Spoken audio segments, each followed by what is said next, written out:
எனவே ஒரு வசனத்தில் அல்லாஹ் சுப்ஹானஹு வ தஆலா யா பனி ஆதம கத் அன்ஸல்னா அலைக்கும் லிபாஸன் யுவாரி சவாத்திகும் வரீஷா.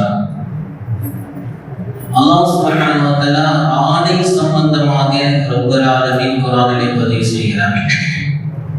இந்த ஆடையை ஆதமுடைய மக்களுக்கு நாம் இறக்கி வைத்திருக்கிறோம் என்பதாக அல்லாஹ் சொல்கிறார். எனவே இந்த ஆடையிலே வலிபாசுன் தக்வா என்ற அந்த ஆடை இருக்கிறது. பாவங்களை விட்டு பரிசுத்தமாகக்கூடிய அந்த ஆடை தான் அது சிறந்தது என்பதாக அல்லாஹ் ரப்பல் ஆலமீன் குர்ஆனிலே சொல்கிறார். எனவே இங்கு ஆடை என்று அல்லாஹ் ரப்பல் ஆலமீன் சொல்வதன் மூலமாக இரண்டு விஷயத்தை அல்லாஹ் ரப்பல் ஆலமீன் பதிவு செய்கிறார். ஒன்றில் ஆடை என்பது மானத்தை மறைக்கக்கூடியதாக இருக்க வேண்டும். இரண்டாவது மனிதனை அலங்கரிக்கக்கூடியதாக இருக்கும். இந்த இரண்டு விஷயங்களை சேர்த்துதான் அல்லாஹ் ரப்பல் ஆலமீன் இந்த ஆடையை நாம் எதற்காக வேண்டி இறக்கி வைத்தோம் என்ற நோக்கத்தை சொல்லுகின்ற பொழுது இந்த இரண்டு விஷயத்தை தான் அல்லாஹ் சொல்றான். ஏன் நம்ம ஆடை கொடுத்தோம்னு சொன்னா நம்முடைய மானத்தை அதை என்ன செய்யணும்னா மறைக்கிறது. இரண்டாவது நமக்கு ஒரு அலங்காரம், ஒரு சீனத்தை என்ன செய்கிறது என்று சொன்னால் இந்த ஆடை மூலமாகத்தான் நமக்கு கிடைக்கிறது.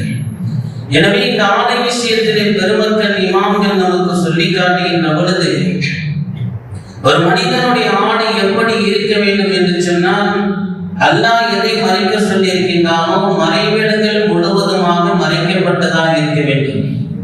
அதே போல நம்முடைய மறைவிடங்கள் வெளியிலே தெரியக்கூடிய அளவிற்கு மனிதனுடைய ஆடைகள் என்ன செய்யக்கூடாது, இருக்கக்கூடாது.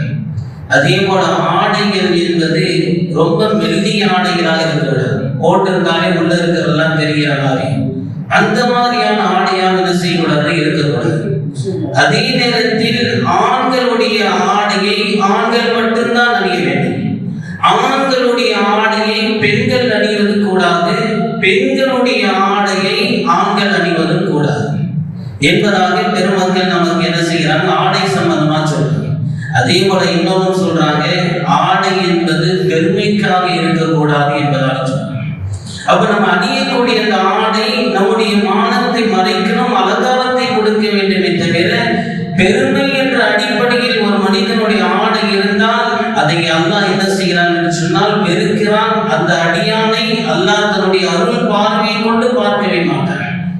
பெருமானார் ஸல்லல்லாஹு அலைஹி வஸல்லம் அவர்கள் சொல்வார்கள், 3 மனிதர்களை அல்லாஹ் கியாமத் நாள் அன்று தன்னுடைய அருள் பார்வையால் அவர்களை பார்க்கவும் மாட்டான், அவர்களை பரிசுத்தப்படுத்தவும் மாட்டான், அவர்களை அல்லாஹ்வுடைய ரஹ்மத் அவர்களுக்கு கிடைக்காது என்பதை 3 நபர்களை அல்லாஹ் ரப்பல் ஆலமீன் சொல்லி காட்டுகின்ற பொழுது முதலாவது ஒரு மனிதன் யார் என்று சொன்னால் தன்னுடைய ஆடையை கீழாடையை கீழே பெருகிட்டு போற மாதிரி தொங்கிட்டு போற மாதிரி.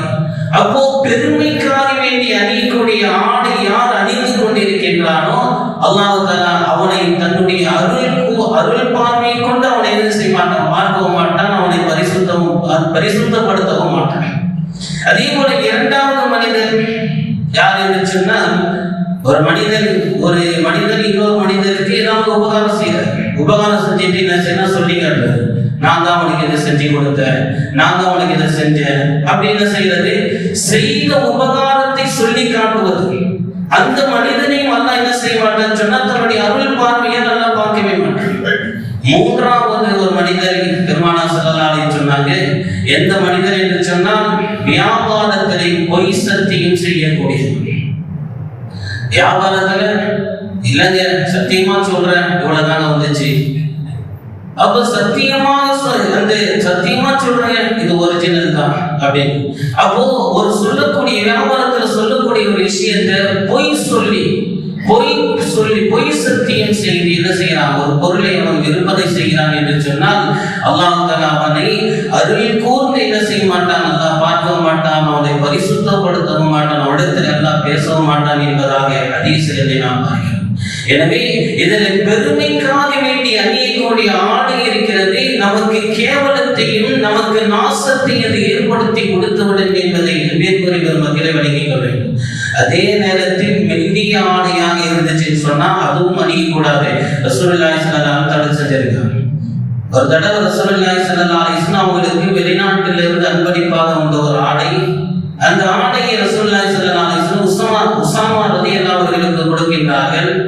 உஸாமா ரலியல்லாஹு அவர்கள் அந்த ஆடையை தன்னுடைய மனைவியிடத்திலே கொடுத்து விட்டார்கள். அப்போ மறுநாள் 2 நாட்கள் கழித்து ரசூலுல்லாஹி ஸல்லல்லாஹு அலைஹி வஸல்லம் கேட்கிறாங்க, உஸாமாவே அந்த ஆடையை நீங்கள் அணியவில்லையா அப்படின்னு சொல்லி கேட்கிறாங்க.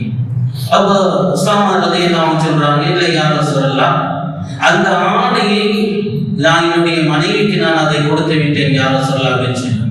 அப்போ ரசூலுல்லாஹி ஸல்லல்லாஹு அலைஹி வஸல்லம் சொன்னாங்க, நீங்களுடைய மனைவிக்கு நீங்கள் கொடுத்து விட்டீர்கள் என்று சொன்னால் அந்த ஆடைக்கு உள்ளாடையை அணிந்து கொள்ள சொல்லுங்கள் என்பதாக ரசூலுல்லாஹி ஸல்லல்லாஹு அலைஹி வஸல்லம். காரணம் என்ன அப்படின்னு சொன்னா, அந்த ஆடை மெல்லிய ஆடை, அப்படின்னா ரொம்ப மெலிசா இருக்கக்கூடிய ஒரு ஆடை. அப்போ உள்ள இருக்கக்கூடிய அவைகள் எல்லாம் வெளியில தெரியற மாதிரி இருக்கக்கூடிய ஆடையா இருக்கிறதுனால உள்ள ஆடைகளை அணிந்து கொள்ள வேண்டும் என்பதாக பெருமானார் ஸல்லல்லாஹு அலைஹி வஸல்லம் அவர்களுக்கு சொல்லித் தருகிறார்.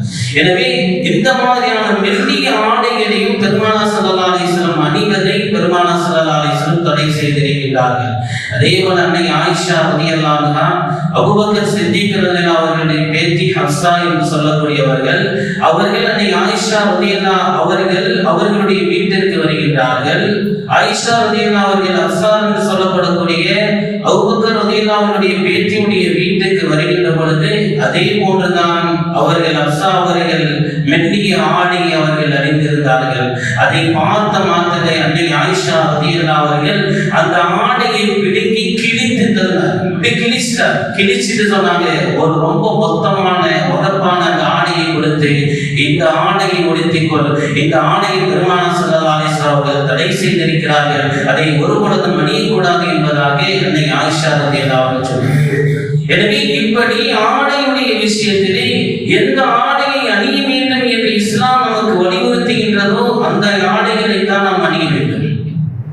அதே நேரத்தில் இன்னைக்கு கலாச்சார மாற்றங்கள் தான் இன்னைக்கு பல பேர்கள் அன்பிற்குரிய பெருமக்களே அடுத்தவர்களுடைய அந்நிய கலாச்சாரத்தை யூதர்கள் நஸ்ரானிகளுடைய ஆடைகளை அணிவதையும் பெருமக்கள் நமக்கு தடை செய்திருக்கின்றார்கள். அப்படிப்பட்ட ஆடைகளை என்ன செய்யக்கூடாது, அணியக்கூடாது என்பதாக சொல்லி தருகின்றார்கள்.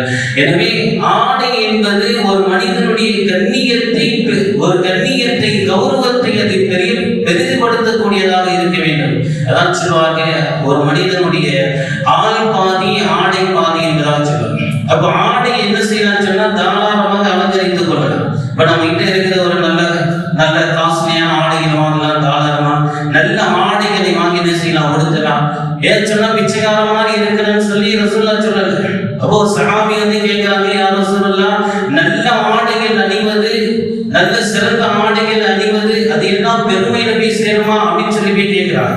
அப்போ ரசூலுல்லாஹி ஸல்லல்லாஹு அலைஹி வஸல்லம் சொன்னாங்க, இல்ல இதெல்லாம் பெருமையில போய் சேராது, அலங்காரமாக இருக்கக்கூடிய அந்த ஆடைகள் இருக்கிறது, அது அழகை அல்லாஹ் பிரியப்படுகின்றான். இன்னல்லாஹு யுஹிப்புல் ஜமால், அல்லாஹ் தஆலா அழகை அல்லாஹ் பிரியப்படுகின்றான், நேசிக்கின்றான். எனவே இது எல்லாம் என்ன செய்யாது, பெருமையில வராது, அழகில் போய் சேரும். எனவே ஆடைகளை அழகுபடுத்துவது அல்லாஹ் அதை பிரியப்படுகிறான், நேசிக்கிறான் என்பதாக பெருமானார் ஸல்லல்லாஹு அலைஹி வஸல்லம் சொன்னார். அதே போல இன்னொரு சஹாபி அவர்தான் என்ன செய்யறான்னு சொன்னா, அதுக்கு ட்ரெஸ் போட்டுக்கிட்டு என்ன செய்யறான்னு சுத்திட்டு இருக்கிறார். ரசூலுல்லாஹ் பார்த்து அந்த மனிதர் அந்த சஹாபியை கூப்பிட்டு சொன்னாங்க, என்னப்பா அந்த ஆடையை இப்படி அழுகா போட்டுட்டு சுத்திட்டு இருக்கீங்க, கொஞ்சம் துவச்சி போடுறது கிடையாதா? துவச்சி போடலாம் இல்ல, எப்படி அழுக்கா போடணும்னு யார் சொன்ன அவனுக்கு?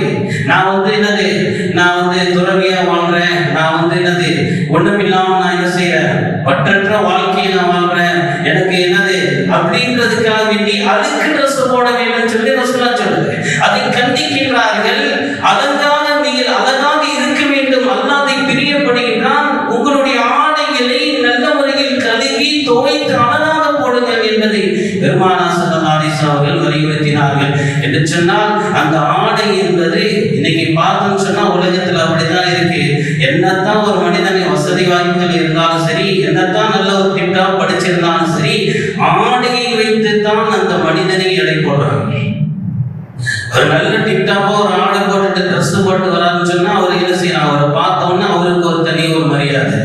அதே மனிதர் என்ன செய்யறாரு, சாதாரண ட்ரெஸ்ல போறாரு அப்படின்னு சொன்னா அவர் என்ன செய்யறதுல பல பேருக்கு தெரியாதவங்களும் கண்டுக்கவே மாட்டாங்க. அப்ப தெரியாதவர்களுக்கு எல்லாம் இந்த நல்ல ஆடைகள், அலங்காரமான அந்த ஆடைகள் என்ன செய்கிறது சொன்னால் கம்பீரத்தை எடுத்துக் கொடுக்கிறது. இந்த மாதிரியான ஆடைகள் அணிவதை ரசூலுல்லாஹி ஸல்லல்லாஹு அலைஹி வஸல்லம் என்ன செய்யல, ஒரு பொழுதும் தடை செய்யவில்லை. ஆனால் அந்த ஆடையில் பெருமைக்காக வேண்டி ஒரு பொழுதும் இருக்கக்கூடாது என்பதை நாம் இறங்கிக் கொள்ள வேண்டும். என்ன சொன்னா மனசுல நினைக்கிறது, ரசூலுல்லாஹி கேட்கும்போது இந்த மாதிரிலாம் அணிவது பெருமைக்கு சேராதா அப்படின்னு கேட்கும்போது ரசூலுல்லாஹி சொன்னாங்க, இதெல்லாம் பெருமைக்கு சேராது. எது பெருமைக்கு சேருன்னு சொன்னா, நம்ம தான் நல்லா சூப்பரா இருக்கோம், மத்தவங்க என்னது கேவலமானவன், அவன் நம்மளை விட ஒன்றுக்கு நாய்க்கலானவன் அப்படின்னு அந்த ஆடையை போட்டுட்டு நினைக்கிறாங்க. அதுதான் ரசூலுல்லாஹ் தடை சொல்றாங்க. அப்போ அந்த ஆடை உனக்கு பெருமை ஏற்படுத்துகிறது இல்லை. அந்த மாதிரி என்ன செய்யக்கூடாது, பெருமை ஏற்படுத்தக்கூடிய அளவிற்கு உண்டான ஆடையாக என்ன செய்யக்கூடாது, இருக்கக்கூடாது. அது உன்னுடைய மனதில் அது கண்ணியத்தை ஏற்படுத்த வேண்டுமே தவிர பெருமை ஒருபொழுதும் ஏற்படுத்தக்கூடாது என்பதை பெருமானார் ஸல்லல்லாஹு அலைஹி வஸல்லம் சொல்லித் தரார். அதே போல அல்லாஹ்வும் ஆடையை கொண்டு தான் கண்ணியப்படுத்துகிறார். நாளை மறுமையிலே கியாமத்துடைய நாளிலே சொர்க்கவாதிகளுக்கு அல்லாஹ் ஆடையை கொடுத்து கண்ணியப்படுத்துகிறார் என்று குர்ஆனிலே பல இடங்களிலே அல்லாஹ் சுப்ஹானஹு வ தஆலா பதிவு செய்கிறார். அதே போல பெருமானார் ஸல்லல்லாஹு அலைஹி சொன்னார்கள், ஒரு குர்ஆனை முடித்த, குர்ஆனை மனனம் செய்த அந்த ஹாஃபில் அவர்களுடைய பெற்றோருக்கு அல்லாஹ் சுப்ஹானஹு வ தஆலா அவர்களுக்கு ஆடையை கொடுத்து தான் நல்லா கண்ணியப்படுத்துகிறார்.